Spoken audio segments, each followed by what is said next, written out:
اللهم أنت السلام ومنك السلام تباركت ربنا يا ذا الجلال والإكرام اللهم أنت السلام ومنك السلام تباركت ربنا يا ذا الجلال membahas tentang nikmat yang Allah berikan kepada kita ternyata luar biasa banyak. Makanya dari banyaknya nikmat itu kita butuh minta pertolongan Allah dengan cara berdoa dengan 3 hal doa. Ada seorang suami, nih ibu-ibu nih, ada seorang suami kerja kagak, mancing rajin, judi rajin, rokok kuat, kopi kuat, ngasih duit ke ibu 150.000 sebulan. Kira-kira suami model begini soleh apa enggak?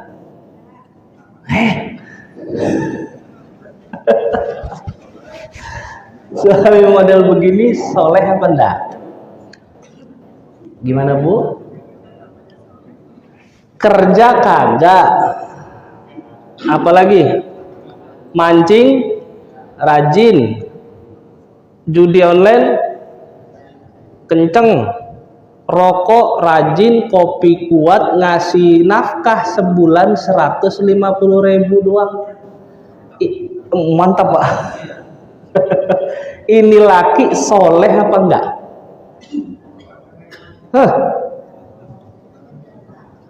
Kita gimana Bu? Kita bilang enggak, takut laki kita gitu ya? Oke. Bapak-bapak, ada seorang istri masak nggak bisa, nyuci baju kagak ngerti, kena rinso tangannya melepuh, nyapu ngepel nggak bisa, beresin rumah kagak ngerti, tiap hari minta duit buat check out TikTok Shop. Bini model begini soleha apa kagak? Lari Bang. Gimana, model begini soleha atau enggak? Enggak. Ya Allah. Jadi Bapak Ibu yang dirahmati oleh Allah, untuk kita bisa menjadi orang yang soleh itu tidak lahir dari seberapa mampu kita berusaha buat jadi soleh. Bapak Ibu semaksimal mungkin usaha jadi soleh, kita ndak akan mampu kecuali dibantu oleh Allah. Contoh, ada preman mabok, bunuh orang, main perempuan kerjaannya. Tiba-tiba di depan jalan, depan gapura tuh, jalan arteri, di seberang sono ada nenek-nenek lagi bawa plastik berat. Tiba-tiba nih preman puter balik nolongin tuh nenek-nenek bawa plastik. Ini preman yang tadinya bejat berubah jadi soleh atau enggak? Saat itu dia soleh apa enggak? Soleh. Dia tukang mabok nih. Alhamdulillah, si preman ini tergerak hatinya buat bantu nenek-nenek, itu sudah dibantu oleh Allah untuk jadi soleh. Ada orang kaya nih, ini mohon maaf kalau kurang pas, tapi ini banyak terjadi. Ada orang kaya punya duit 10 miliar. 10 miliar nih Pak. Tiba-tiba Masjid At-Taqwa butuh dana buat benerin keran, 200.000. Nih orang kaya nyumbang cuman 100.000, soleh apa kagak? Duitnya 10 miliar, nyumbangnya cuman 100.000, soleh apa enggak nih orang kaya? Pelit lah. Soleh tapi pelit gitu ya. Ada orang miskin punya duit 100.000, tiba-tiba keran di bawah rusak, harganya keran 50.000 dua umpama. Ini orang miskin akan berani ngeluarin 50.000 apa takut ngeluarin 50.000? Ini orang miskin nih. Orang miskin gampang banget bu ngeluarin duit padahal cuman punya 100.000. 50% dari hartanya dia gampang keluarkan itu. Ini orang miskin soleh apa enggak? Yang orang kaya tadi bagaimana? Duit 10 miliar ngasih cuman 100.000. Lantas bagaimana supaya kita bisa menjadi hamba Allah yang soleh sempurna? Kita butuh bantuan Allah. Supaya dibantu oleh Allah jadi soleh, caranya minta dengan satu doa. Bunyi doanya, Allahumma ja'alna min ibadika as-salihin. Ya Allah, jadikanlah kami hambamu yang soleh.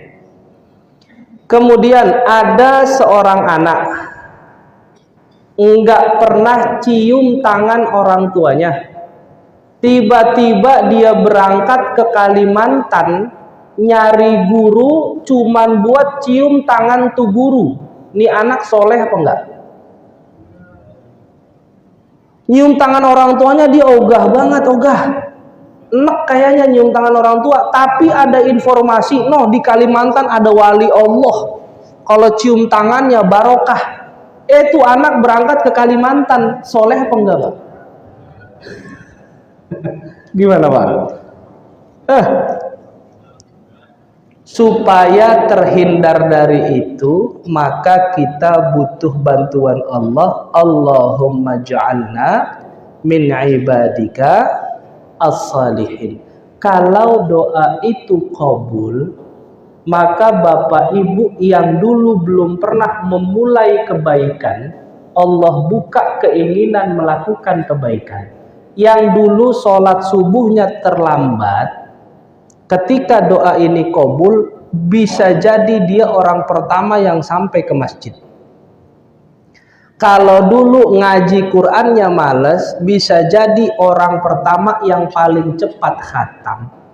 Dulu sedekahnya pelit, bisa jadi sedekahnya paling banyak. Kalau sudah dapat bantuan Allah untuk jadi saleh. Itu yang pertama. Yang kedua doanya, Allahumma ja'alna min ibadika asy-syakirin. Yang pertama tadi as-solihin, ya Allah jadikanlah kami hamba-hambamu yang soleh. Yang kedua, Allahumma ja'alna min ibadika asy-syakirin. Ya Allah jadikanlah kami hambamu yang pandai bersyukur. Pertanyaannya, Bapak Ibu pernah hendak makan makanan itu Bapak dapat atau Ibu dapat dari tempat sampah? Udah pernah belum? Lapar banget perut, duit nggak punya, stok makanan nggak ada, akhirnya cari makanan ke tempat sampah. Sudah pernah atau belum? Sampai sekarang alhamdulillah belum. Ketika belum pernah dapat makan dari tempat sampah, pertanyaan kedua, sudah seberapa besar cara kita bersyukur dapat makanan yang bukan dari tempat sampah? kejadian fakta Bapak, tidak apa-apa lah saya sebut namanya. Semoga ini jadi pelajaran. Di Mesir itu saya punya kenal sama seorang bapak, panggilan beliau Ammu Hasan.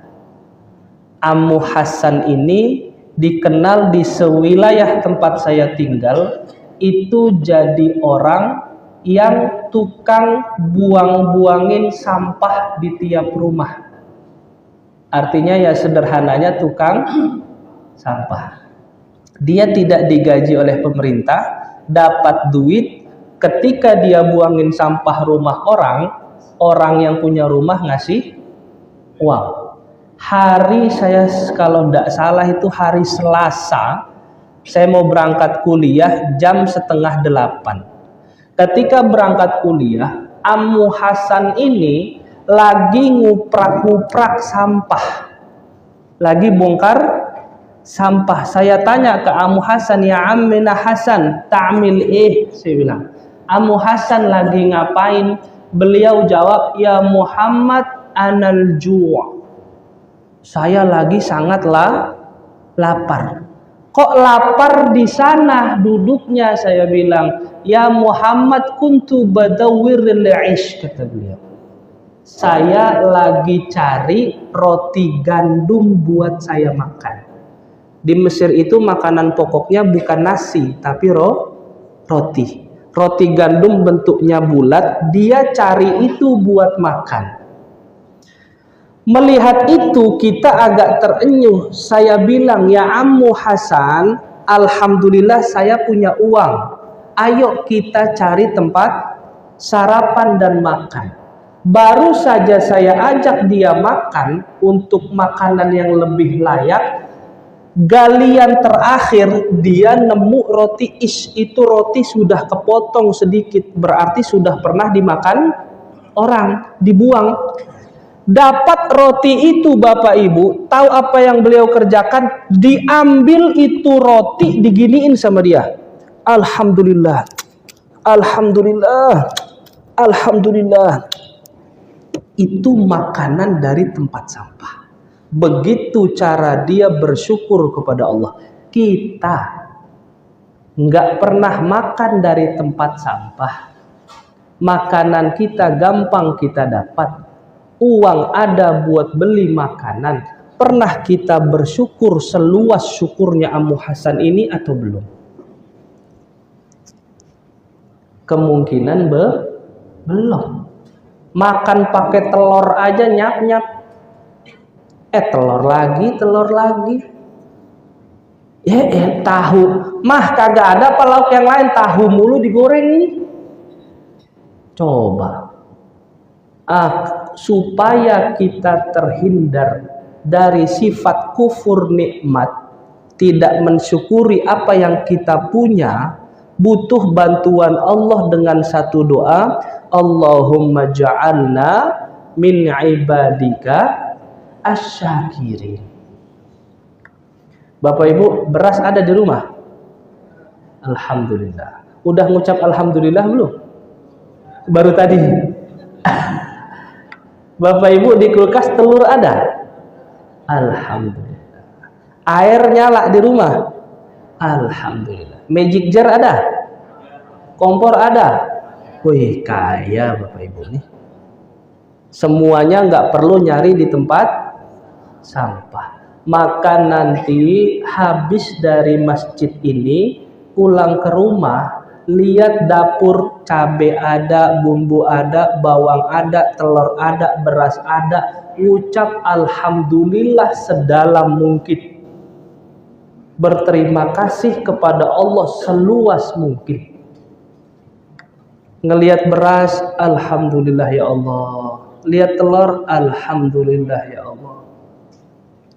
Itu biar kita pandai bersyukur. Yang kedua, Bapak Ibu tahu nggak harga oksigen buat orang sakit satu orang 1 tahun berapa harganya? Saya pernah ngecek di Google, ternyata harganya 1 tahun oksigen untuk 1 orang 680 juta. Berapa juta? 680 juta untuk beli tabung oksigen selama 1. Ibu umurnya berapa sekarang? Taruhlah umur kita 40 tahun, udah berapa miliar kita keluar duit itu buat beli oksigen. Pernah enggak kita bilang alhamdulillah ke Allah ketika bangun tidur napas pertama, alhamdulillahirabbil alamin. Belum pernah atau sudah pernah? Kalau belum pernah, nanti malam tidur ketika bangun ngucap alhamdulillah ya Allah atas rizkimu nafas saya tidak perlu beli. Yang ketiga, yang tadi Bu, suami ibu kerja kagak, mancing rajin, judi rajin, ngasih nafkah cuman 150.000. Kalau punya suami begini, syukur apa ngamuk? Ketawa ibu. Syukur apa ngamuk? Hah? Gimana Pak? Nyap-nyap ya? Nyap-nyap. Bu, harus bersyukur. Sekalipun suami ibu nganggur. Saya banyak punya murid majelis, umurnya sudah masuk 48 tahun, perempuan itu belum punya suami satupun. Bahkan dia ngomong sama saya begini, Ustadz, cariin saya jodoh, kagak papah pengangguran katanya. Ayo. Udah mentok nih perempuan, saya lihat emang orang kaya, duitnya banyak, bisnisnya bagus, tapi perawan tua. Siapa yang mau? Ibu udah punya suami pengangguran malah nyap. Suami males dikit ngamuk. Baru suami juga selonjoran mulu lu Bang. Keluar sama kerja. Itu kalau bisa jangan dikerjakan. Karena banyak orang yang amat susah cari suami, ketika mentok ngomongnya enggak apa-apa dah, saya punya suami pengangguran. Jawaban si perempuan ini luar biasa ke saya. Yakin mau suami pengangguran? Yakin Pak Ustadz. Ternyata enggak enak hidup tanpa pasangan. Sendiri. Sampai sekarang saya belum nemu. Ada yang mau kali? Itu harus kita bersyukur. Begitu juga bapak-bapak yang punya istri ngomel mulu di rumah, minta duit mulu, duit baik itu, dikit-dikit duit, dikit-dikit paket, check out mulu, belanja online. Itu harus bersyukur. Karena banyak di luar sana laki-laki untuk dapat istri sangat susah. Bapak ibu punya anak, susah banget diatur, jangan dikasih sumpah serapah. Kasih sumpah tapi jangan serapah. Kasih sumpah yang baik dan berkah. Kejadian di Minangkabau, di Bukit Tinggi Bapak Ibu, ada seorang anak, ini kejadian fakta. Ini anak bandel luar biasa, disuruh sama ibunya abis maghrib ngaji, tapi ini anak malah pilih main. Ibunya ngomong, kamu main terus, kalau kamu keluar abis maghrib nanti kamu mati digigit ular. Apa yang terjadi Pak? Jam 8.30 warga geger ditemukan mayat di bawah pohon kelapa. Dicari tahu orang tuanya, ternyata orang tuanya si ibu yang tadi bilang kalau kamu keluar rumah nanti kamu mati digigit ular. Sama kejadiannya kalau anak ibu sering keluar malam. Emaknya ngomong, keluar malam mulu lu mau jadi preman. Saya mohon maaf ya Pak, saya sering banget dengar orang tua begitu ngomong sama anaknya itu. ya anaknya jadi preman. Coba pas anaknya keluar malam mulu lu mau jadi kiai. Kan biasanya kalau kiai ngajarnya malam. Pas anaknya pulang jangan diomelin, malam banget lu pulang. Udah baru pulang jenderal. Baru pulang panglima tuh anak jadi jenderal ntar. Jadi panglima, oh presiden baru pulang. Oh anak mama yang soleha ini, yang cantik ini baru pulang. Oh anak mama yang hafizah Quran ini baru pulang. Ucapan seperti ini itu tanda kita syukur kita punya anak. Pak, Bu, saya sudah merasakan, saya pribadi, luar biasa beratnya ujian ketika kita punya adik kandung, anaknya sudah 3, kita belum punya anak. Adik saya nomor 2, nomor 3, anaknya udah 2, yang satu udah 3, istri saya belum hamil-hamil. 8 tahun saya nunggu anak, luar biasa rasanya. Tapi mereka yang punya anak terkadang lupa bersyukur. Anak bandel syukur. Karena banyak orang belum punya anak. Bapak-bapak kerjaan cuman umpama dapat kerjaan narik Gojek. Sehari dapat cuman 10.000. Mencak-mencak apa syukur? Nyalahin pihak Gojek apa alhamdulillah? Wah, kalau ini mantep Pak. Murid saya orang Gojek banyak banget. Pas lagi ngaji saya tanya, gimana Bang hari ini? Gojek potongannya ampun Ustadz sekarang. Pelanggan gue susah banget didapat sekarang. Banyak banget lagi orang yang daftar diterima sama Gojek.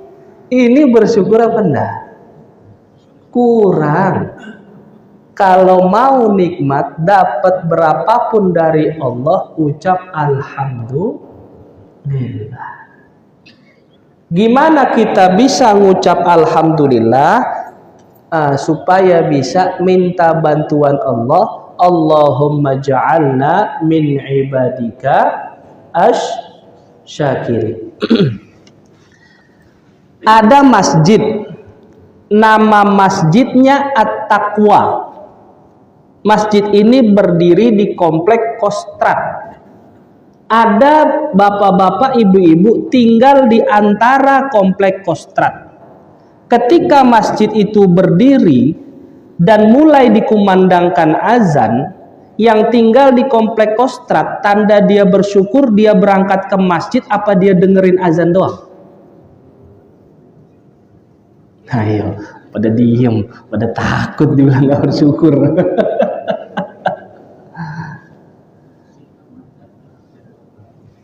Bagusnya itu dengarkan azan, kemudian setelah itu berangkat. Bapak Ibu tahu enggak, Rasulullah dulu untuk punya masjid perjuangannya luar biasa. Kita punya masjid biasa keluar. Azan sehari sekali 5 waktu. Ada aja alasannya nggak berangkat ke masjid. Nanti Bapak Ibu di akhir zaman ulama dicabut nyawanya oleh Allah, masjid nggak ada isinya. Masjid rusak, tidak terawat. Baru saat itu manusia akan ngomong, coba dulu saya hadir kajian di masjid, udah telat. Andai dulu saya rajin ke masjid, udah telat. Maka mumpung belum telat, supaya kita jadi hamba Allah yang bersyukur, jika ada di rumah, kaum laki-laki terutama, panggilan azan berkumandang kita dengar, paksa diri berangkat ke masjid. Ini mohon maaf Bapak Ibu, untuk subuh saja bisa saya buktikan skala kehadiran itu rata-rata orang yang di atas 45 tahun paling dominan. Coba dicek, hampir seluruh masjid yang subuhnya ke masjid itu banyak rata-rata 45 tahun ke atas. Yang 45 tahun ke bawah banyak apa dikit? Dikit. Lah malah ada satu masjid Bapak Ibu, saya pernah habis satu perjalanan di wilayah Bekasi, saya tidak tahu tuh nama daerahnya mana. Mampirlah subuh ke masjid, parkir motor di sana, pas masuk masjid kakek-kakek semua isi masjidnya. Udah batuk-batuk lagi pas sholat. Itu berarti 60 ke atas itu. Yang muda saya nggak nemu. Maka tolong disampaikan kepada keluarganya masing-masing. Kalau kita mau dikatakan hamba Allah yang bersyukur, pas ada panggilan azan berangkat ke masjid. Yang kedua, bagi mereka yang lahir 90 ke bawah, lahirnya tahun 90 ke bawah, 89, 87 dan seterusnya. Pertanyaan saya, dulu zaman itu di masjid Qur'annya bagus-bagus apa jelek-jelek? Nah, Qur'annya bagus apa lusuh? Kenapa Qur'an itu lusuh? Betul. Karena orang berebutan buat baca. Coba cek 2024 itu Quran yang banyak Quran rapi apa lusuh? Yang bagus makin banyak, yang lusuh makin dikit. Ada aja jamaah saya ngomongnya begini, Ustadz, kita mah sekarang baca Quran pakai handphone. Ada emang alasannya. Kalau dulu susah cari yang bagus karena sering dibaca. Sekarang susah cari yang jelek karena nggak pernah dibaca. Coba Bapak Ibu cek rumahnya masing-masing, cek rak tempat buku atau tempat Quran. Kalau itu Quran diginiin ada debunya, kagak pernah dibaca itu Quran. Masa kita nggak malu, Pak? Masa yang baca Quran debu? Jangan sampai kita kalah nanti sama rayap, saking emosinya rayap sama penghuni rumah, nih Quran kagak dibaca, gua makan aja. Itu kalau Quran udah kemakan rayap, betul-betul tuh penghuni rumah luar biasa itu. Supaya kita bisa untuk bersyukur dengan adanya Quran kita baca, minta tolong ke Allah dengan cara Allahumma ja'alna min ibadika as-salihin. Ketiga, ini seandainya, saya nggak mau ngomongin politik, tapi ini seandainya Indonesia punya presiden. Ternyata kata media massa, Bapak Ibu kan nggak kenal presiden kan? Nggak ada yang dekat sama presiden kan? Ada nggak yang tetanggaan sama presiden? Nggak ada. Ada nggak yang hidup satu rumah sama presiden? Nggak ada. Tiba-tiba kata media massa ngomong presiden ini zolim, padahal kita nggak kenal. Terus kita iakan informasi dari media massa presiden ini zolim. Setelah dapat informasi dari media massa tanpa kita tahu aslinya betul zolim atau tidak, kita malah mengeluarkan sumpah serapah kepada dia, bukan malah mendoakan dia. Itu ciri-ciri kita bersyukur atau tidak? Tidak, Pak. Ada satu kaidah bunyinya lau ta'arrafna la ta'allafna fa in lam nata'arraf natakhalif wa nakhtalif. Mereka yang berhak menilai seseorang zolim atau tidak adalah mereka yang sudah kenal dengan orang itu lebih dari 4 tahun. Ketika kita keluar sumpah serapah, itu artinya kita tidak bersyukur. Bagaimana bentuk kita bersyukur? Alhamdulillah negara kita masih punya pemimpin negara. Kalau betul dia zolim, doakan supaya dapat hidayah. Lihat Ibu, Suriah sekarang, lihat itu. Ada presidennya? Nggak ada. Afghanistan, Irak dulu ketika nggak ada pemimpin, kayak mana negaranya? Libya ketika Muammar Gaddafi meninggal, lihat negaranya. Libya aja kita ambil contoh satu. Dulu Bapak Ibu di Libya, orang baru lahir sudah masuk data aktenya di pemerintah, dijamin kehidupan dia. Gede dia, sekolahnya gratis. Sakit dia, rumah sakitnya gratis. Mau nikah dia, dikasih tunjangan pernikahan. Mati dia, diurus sama negara. Tua sebelum mati nggak punya apa-apa, negara menjamin perut dan rumahnya. Datanglah informasi media massa, Muammar Gaddafi presiden yang zalim. Demo masyarakat, menghina-hina Muammar Gaddafi, dibunuh Muammar Gaddafi sama warganya sendiri. Ketika Muammar Gaddafi nggak ada, silakan ibu berangkat ke Libya kalau mau bukti. Lihat ekonomi Libya sekarang. Kenapa hancur negara itu? Karena masyarakatnya kurang bersyukur, lebih banyak mencela, menghina ketimbang memberikan doa. Di Mesir 2012 akhir 2013, saya masih ada di sana.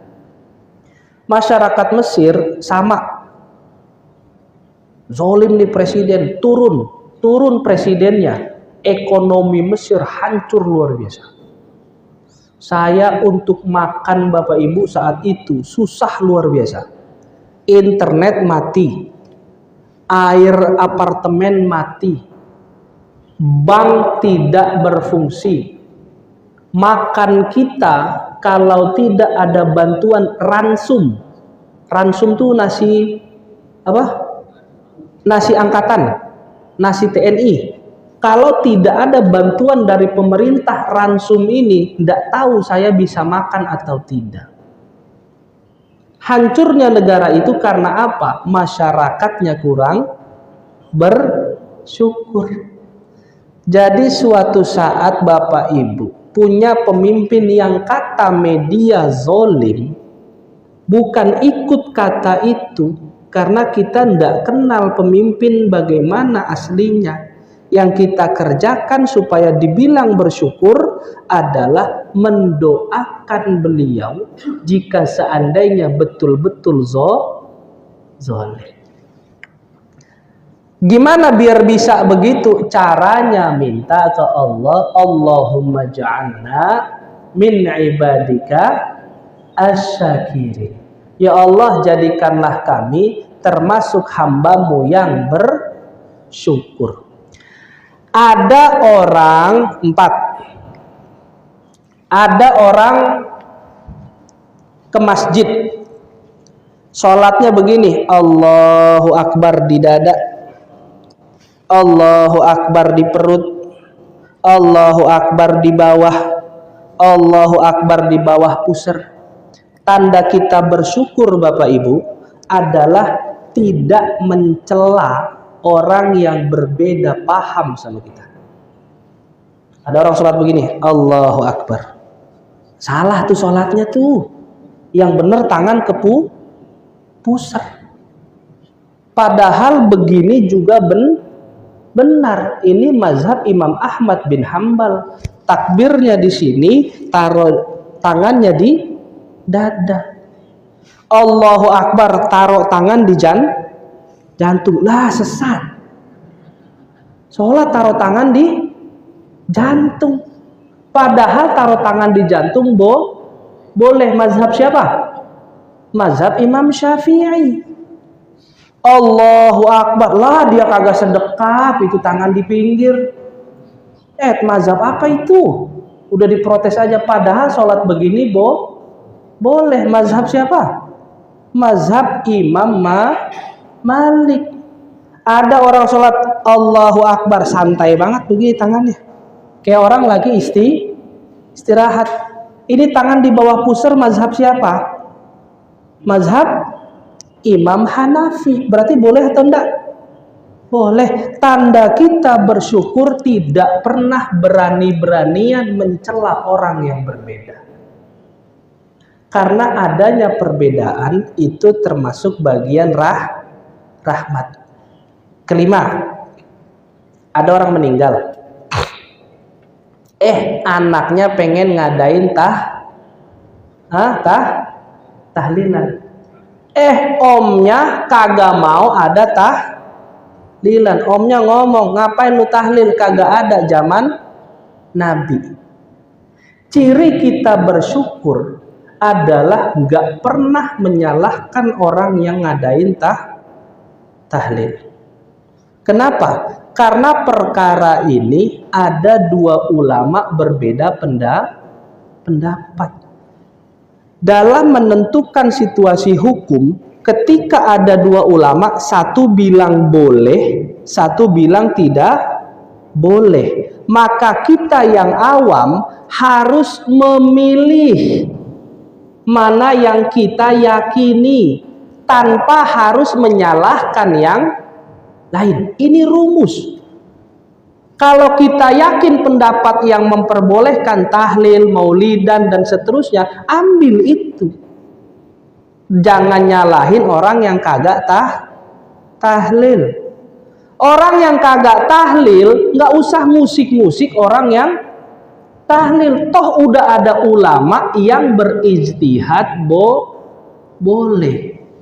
Tanda kita bersyukur begitu caranya.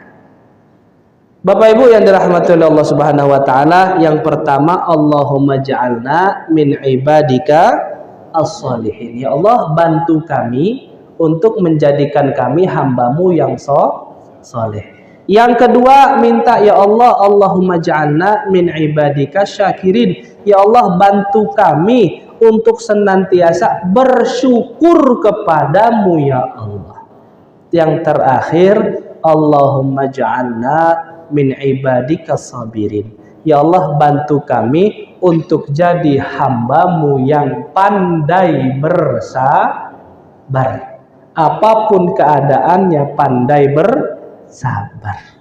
Ngadepin tetangga yang kalau tiap malam jam 8:30 dia karaokean. Ada nggak Bu? Ada. Ngadepin tetangga depan rumah ada lapangan bulu tangkis. Itu tetangga main bulu tangkis sampai jam 1:30. Kita ngomel apa sabar?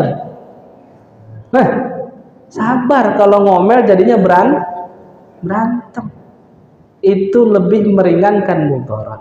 Maka untuk menghadapi situasi itu kita minta pertolongan Allah. Allahumma ja'alna min ibadika sabirin. Kalau tidak bisa bahasa Arab, boleh bahasa Indonesia.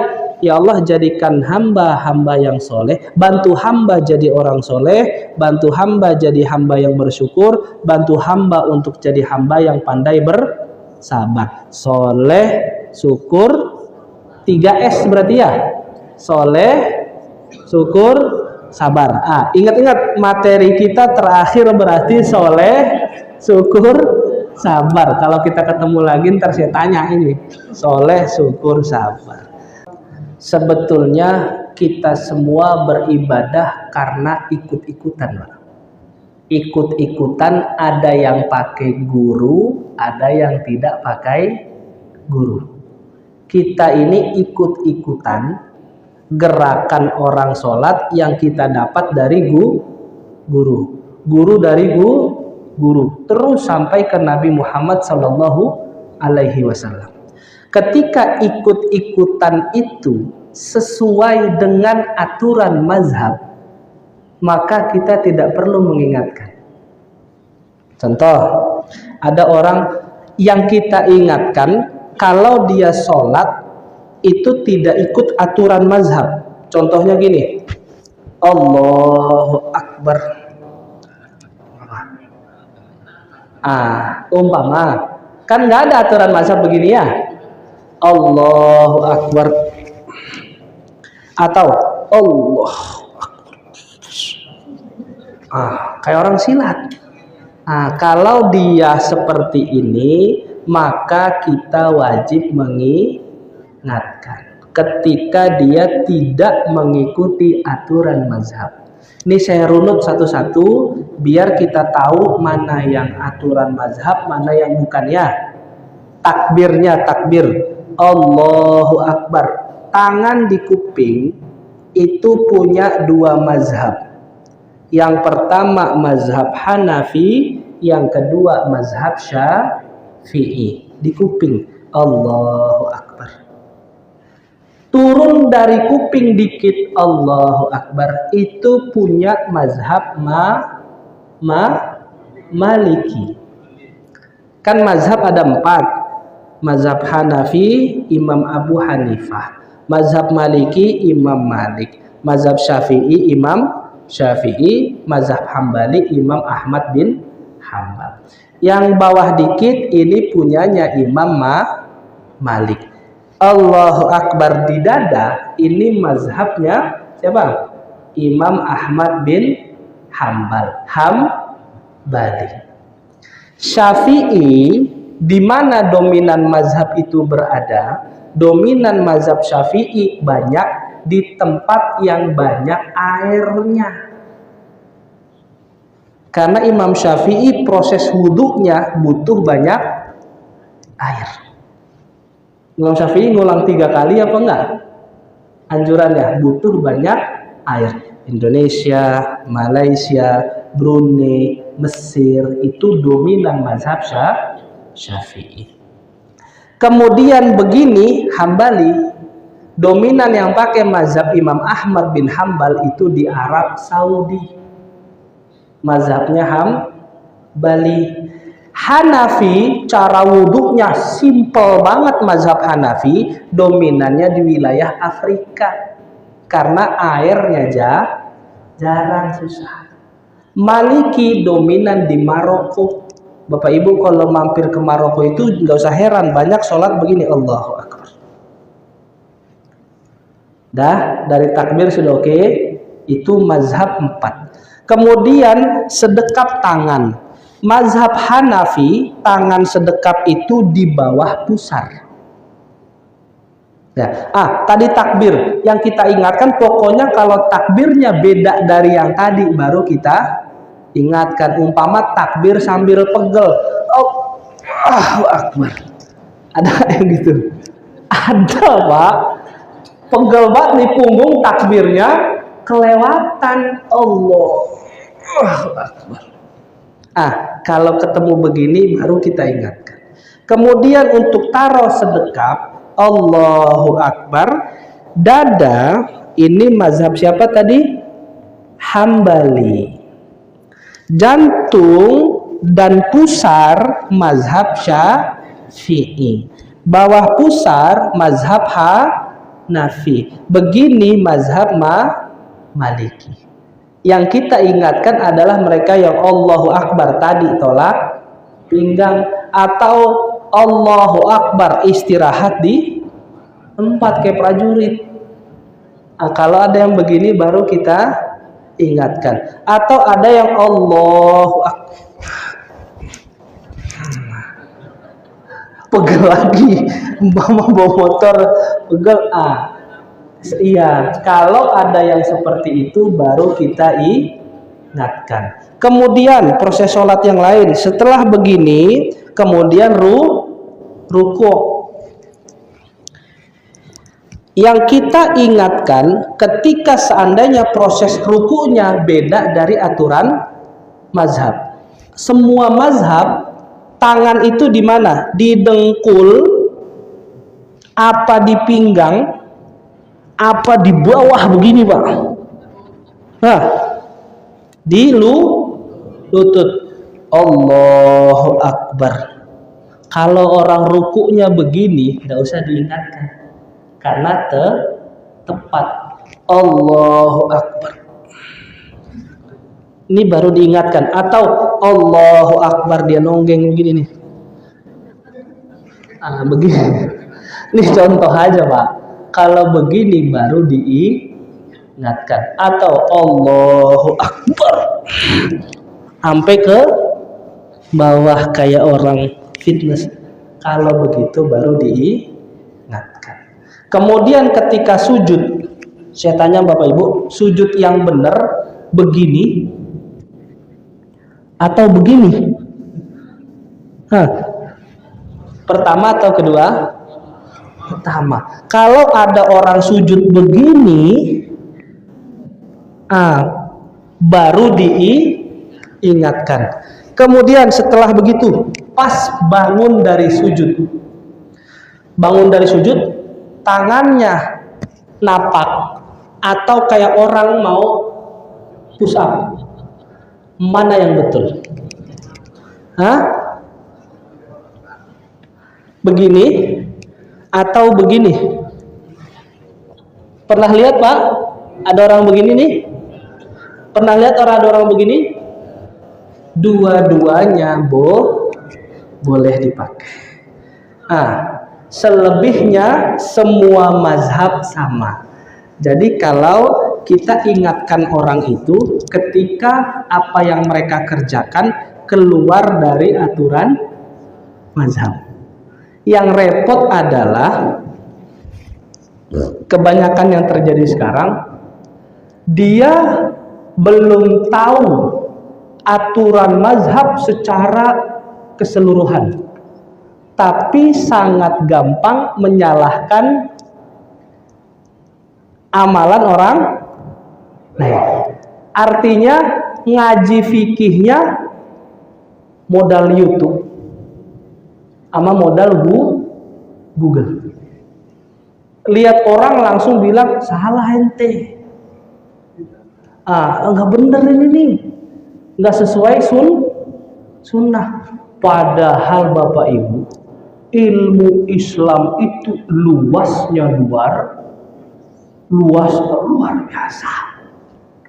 Saya punya guru hafal 347.000 hadis.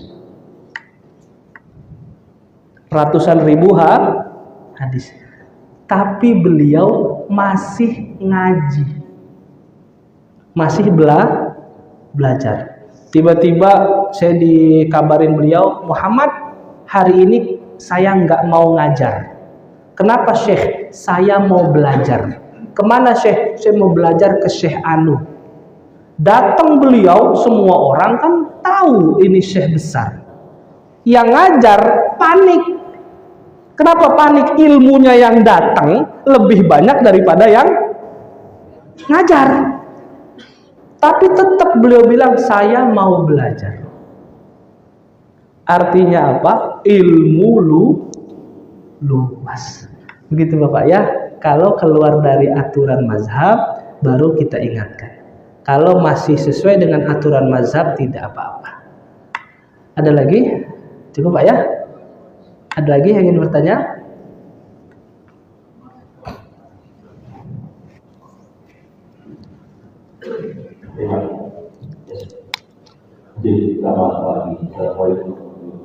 Waalaikumsalam. Pertanyaan menutup Pak, jadi begini.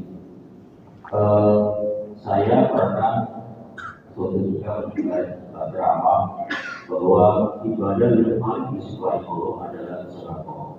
Dibandingkan yang lainnya seperti kalau sholat untuk dirimu, puasa untuk dirimu dan sebagainya. Jika ketika proses selesai dengan ceramah itu menjadi berbeda pendapat di antara jemaah. Yang menjadi pertanyaan saya adalah apakah ini sudah berbeda yang kita syukuri? Yang kedua, apakah kita sebagai jemaah kita harus mengikuti ucapan daripada ulama tadi bahwa ibadah yang paling disukai adalah sedekah. Namun ada juga pada saat seseorang telah dimakamkan, dia ingin kembali dunia untuk bersedekah dan sebagainya. Sementara di sisi lain dikatakan bahwa agama adalah tiang agama. Yang kedua adalah sesama ulama ini juga terjadi perbedaan pendapat untuk branding dan lain sebagainya. Menurut pendapat Pak Ustadz, bagaimana dengan opsi pertama kita sebagai jemaah Yang kedua juga seperti sampul. Ya. Waalaikumsalam warahmatullahi wabarakatuh. Jadi Pak, hadis Nabi itu saya sampaikan tadi isinya banyak. Hadis Nabi itu macam dan modelnya banyak. Dan cara Nabi menyampaikan hadis itu pasti bahasanya afdolul a'mal. Amal yang paling afdol A. Di tempat lain Nabi nasihatin orang amal yang paling afdol B. Berarti kan sama-sama paling afdol. Kenapa Nabi pakai diksi paling afdol? Supaya sahabat itu mengamalkan sesuai dengan kemampuan mereka. Ketika dikatakan mengamalkan sodako afdol karena ada di Quran. Bunyi Qurannya itu wa anfiqu mimma razaqnakum min qabli ay ya'tiya ahadakumul mautu fayaqula rabbi laula akhartani ila ajalin qarib fa asaddaqa wa akum minas salihin. Surat As-Saff kalau tidak salah. Bukan. Iya. Jadi ada orang yang sudah meninggal kemudian minta sama Allah dihidupkan kembali buat sedekah. Itu satu bab lagi berbicara keutamaan sedekah. Padahal ada di bab lain ketika menjelaskan tentang ya ayyuhan nabi surat At-Tahrim, ya ayyuhan nabiyyu jahidil kuffara wal munafiqina waghluz alaihim wa ma'wahum jahannam wa bi'sal masir wa ma'wahumun nar wa bi'sal masir. Perintah tentang berjihad di jalan Allah. Ini juga dikatakan afdolul a'mal, amal yang paling baik buat manusia. Kenapa? Ada Pak di hadis qudsi riwayat Imam Muslim itu diceritakan orang yang meninggal dalam keadaan jihad fisabilillah itu mereka ruhnya tersimpan di burung hijau, di paru burung warna hijau. Dan burung warna hijau sarangnya ini ada di tiang-tiang arsy-Nya Allah, ada di tiang singgasananya Allah Subhanahu wa ta'ala. Dan orang yang ruhnya ada di dalam paru burung hijau ini bebas keluar masuk surga tapi belum boleh tinggal. Bebas keluar masuk surga belum boleh tinggal. Melihat betapa luar biasanya nikmat dan pahala dari Allah tentang jihad, ini ruh-ruh yang sudah meninggal jihad ditanya sama Allah, wa ma tashtahun, apa yang kamu minta dari aku? Allah nanya nih, kalian para mujahid pengen minta apa? Ini para mujahid minta sama Allah, ya Allah hidupkan saya lagi untuk kedua kali supaya saya bisa berjihad di jalanmu. Tadi yang minta dihidupkan tentang sedekah. Sekarang yang minta dihidupkan tentang jihad. Semua bab kebaikan Nabi menyampaikan diksi dengan kalimat amal paling baik. Artinya semuanya rata baiknya sesuai dengan porsi Nabi menyampaikan. Tapi kalau dirunut tentang sabab, mana yang pertama kali kita kerjakan? Ya tentu awalu ma yuhasabu bihil abdu yaumal qiyamati hiya as-shalah. Dahulukan salat, setelah itu baru sedekah. Kenapa dahulukan salat? Karena salat hukumnya wajib, sedekah hukumnya sunnah. Jika bertemu dua kebaikan dalam satu waktu, kaidahnya fa in tazahumu adadul masalih yuqaddamul a'la minal masalih. Jika ada dua kebaikan berbenturan, maka dahulukan yang wajib kemudian yang sunnah. Jadi ya mungkin Ustadz itu belum selesai kali menyampaikan ilmu itu secara menyeluruh, atau bisa jadi Ustadz itu ingin menggugah hati jamaah untuk rajin sedekah. Belum lagi kita bahas ilmu Pak. Tentang ilmu pengetahuan ini sama juga pahalanya kayak jihad. Jadi seperti itu Pak. Untuk ngambilnya yang mana saja ambil. Semuanya afdal. Selagi amalnya baik, tidak menyekutukan Allah, semuanya afdal. Baik, ada lagi? Apa dicukupkan? Ya, sudah cukup? Baik Bapak Ibu yang dirahmati oleh Allah Subhanahu wa taala, sebelum saya tutup mohon dimaafkan jika ada yang keliru atau ada yang salah atau ada yang kurang dari penyampaian. Wassallallahu ala khairi khalqihi Muhammadin wa ala alihi wa ashabihi ajma'in bi rahmatika ya arhamar rahimin. A'udzu billahi minasyaitonir rajim. Bismillahirrahmanirrahim. Allahumma astawda'na bima 'allamtanahu fardudhu ilaina inda hajatina. اللهم أنت السلام ومنك السلام